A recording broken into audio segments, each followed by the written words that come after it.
Welcome to another edition of Carnivore Bites. I'm your host, Jeff Sherman, along with Dr. Eric Lopkin. Dr. Lopkin can't overlook the 10,000-pound elephant in the room. Yeah, impeachment is dominating the headlines right now, without any question. And going to the Senate, I would like your initial reaction, and then I will comment. Well, what's happened so far is just they've defined the rules of what this trial is going to be. And I find it absolutely hysterical that the Democrats are yelling that the Senate is trying to rush through this when the House specifically said they were rushing through it. They couldn't be bothered going to court and doing things with the proper procedure. They had to rush things. So now that the Senate is pushing through, as quickly as possible, now they're complaining about it. I think what they really want to do, the strategy, I believe, is they know what they did was incomplete, half-baked, and not a great job, okay? So they want to throw all the responsibility onto the Senate. Am I not correct? That's absolutely right. And the fact of the matter is, it's not the Senate's job to do this. This was the House's job. I get that, but how about public perception? It looks like that's what they're going for. They're calling for votes. So, Collins and other, let's say, susceptible or vulnerable senators are on record by saying we don't want any more, witnesses, blah, blah. And so far, the Republicans have been lockstep and united. So my question is, the public perception has this transfer, because I thought the impeachment hearing in Congress was a disaster for the Democrats. Have they gained any traction so far? They have gained traction, but only among the party loyalists. They've energized a percentage of the Democratic base, but they're not convincing anybody in the center. They're not convincing anybody on the fringes of the Democratic Party. If you are a diehard leftist, you're lockstep in. If you're actually a centrist and you're going, well, wait a minute, they didn't follow the rules, they haven't impressed you. Okay, well, that's the key, because the diehard's a diehard. That's not going to do a damn thing. So you're saying it really hasn't. It really hasn't. And you see this in the polls, because the only poll that has shown an increase in people wanting to impeach Trump was the CNN poll. And we know where CNN falls on this. Rasmussen, the majority of people don't want him impeached. Gallup, the majority of people don't want him impeached.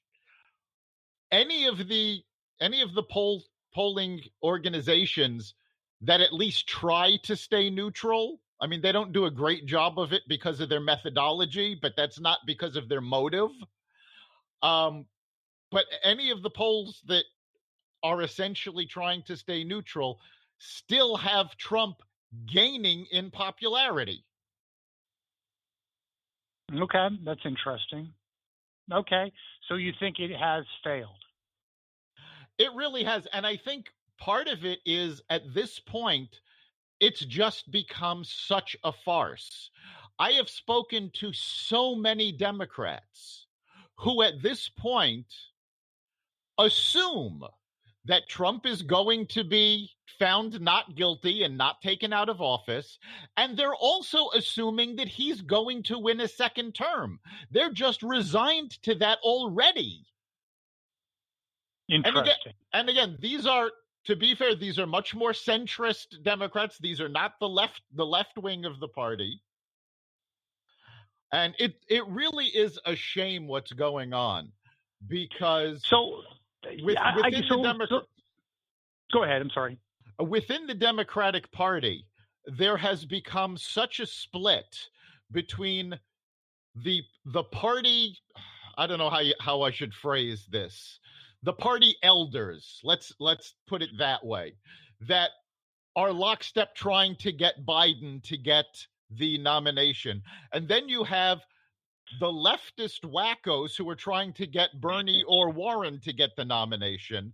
And unfortunately, they actually have a viable candidate that could beat Trump, and neither of these factions will support her. Klobuchar? Yes. Yeah, I agree with that. Yes, that's true.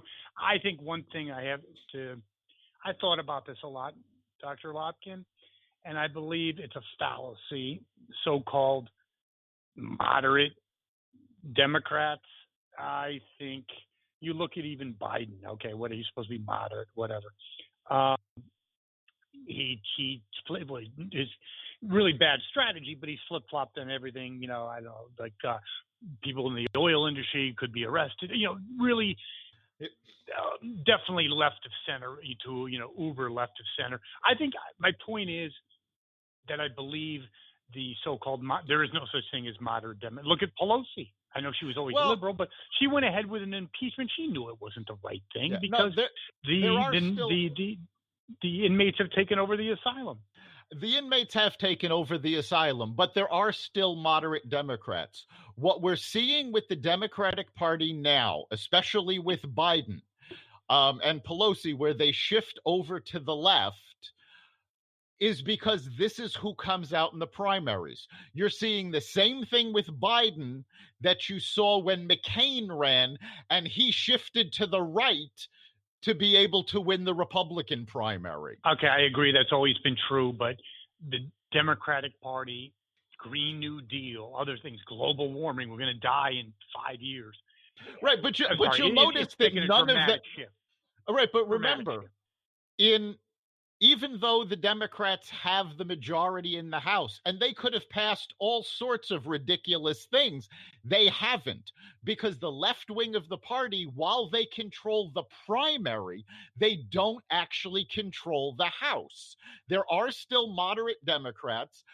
These are the people who are trying to minimize the effect of AOC and the squad. I mean, granted, they're not doing a great job, but there is still a moderate wing of the Democratic Party that is trying to take the party back.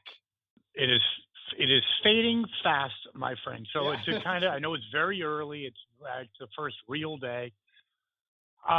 Here's what I think, and I want your comment. Obviously, I think, yes, the Democrats gained some ground just because now it's, more attention on it. They had a chance to air Trump's dirty laundry. I don't think the call was a perfect call, quite frankly. I'm sorry. I just don't think it was. It was ill-advised. It was stupid, but it's not impeachable. And I think they gained a little bit. I think as this goes on further and there's cross-examination, I think they're scared to death, and I think it's true. They spiral down once again. What do you think? They are spiraling down because, again, the House had the responsibility of putting the case together and prove their case. And there was a Democratic congressperson that last week made the comment that, well, during the investigation, Trump had the opportunity to prove his innocence. Well, guess what? The United States doesn't work that way. You don't have to prove your innocence. It's incumbent upon the system to prove guilt. And that's the problem with the Democrats' case. They did not prove guilt. They just didn't allow Trump to prove his innocence. Now, even if the 4 Republican senators vote that, yes, they want witnesses, that they want to see more evidence, those 4 have very limited powers because, yes, in a procedural vote, those 4 are enough to switch it. For the actual impeachment, though, they need more votes than that, and they're not going to get them. I don't think they'll even flip the 4, to be honest with you. I don't think they will. Maybe 1, possibly 2. I don't think all 4. So in the end, we have Trump, and we've been doing this podcast for a while now, Carnivore Bites, and we talked about Trump's chances of re-election. We talked about the economy. God, I don't know. Time flies. 3 months ago, who knows? I was a little skeptical, thought that the economy could be headed for a recession. I think that it's not going to happen. So let's just, and what do you think? So I don't think that's happened. You agree it's not going to happen, and you agree with that, correct? Yeah, no, at this point, there's no economist that thinks we're heading into a recession. The earliest anybody is predicting a possibility of recession is now 2021. And quite frankly, that keeps getting pushed off because the economy keeps doing better than people expect. Agreed. And I'm one of those on that side. I did really think it was headed for a recession, not a major one, but a minor one, possibly before the election. So you have Trump overseas now talking about the economy. I want you to first of all, let's talk about his performance there, Dr. Lopkin. His performance at Davos has been fantastic. He actually gave on Monday what was probably the most presidential speech of his life. He has come out looking like a leader, primarily because he did not go off script and he stuck to what was on the teleprompter. Which is always good.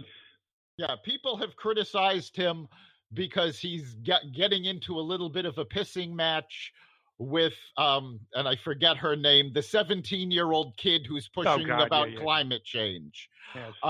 But she actually lost a lot. Greta lost a lot of credibility when she made her speech talking about how planting trees was not enough. Because that's what Trump was talking about, was becoming part of this alliance who is dedicated to planting more trees. The fact of the matter is there are numerous scientific studies, not political studies. These are actual scientists who have put these together, who have said, yes, if we keep planting more and more trees, that will get us out of this problem. Yeah, I think she's young, empathetic, sympathetic figure, but the more she talks, the more she turns people off. It really boils down to this, Dr. Lopkin. The economy is very strong. It's going to continue to get strong. I actually believe, and I want your comment in this, that I have to say, usually it's said, but it's really not true. I believe as this thing goes on, there's going to be a shortage of workers if there's not already. Oh, there's already a shortage of workers. Currently, the United States has more empty jobs than they do workers to fill them. The big problem that our economy is facing right now, one is the distribution of jobs. There are certain geographic areas that just never recovered from the Great Recession. Connecticut is an example. Baltimore is an example. California is an example. And the other problem is that jobs now require different skill sets, and we're having problems finding the people with those skills. We're talking about programmers. There's a lot less need for unskilled workers and more need for specialized manufacturing skills. Okay, so let's talk. I know a little bit about specialized manufacturing. In fact, even older workers can be retrained in specialized, and actually there's such a demand, they're good.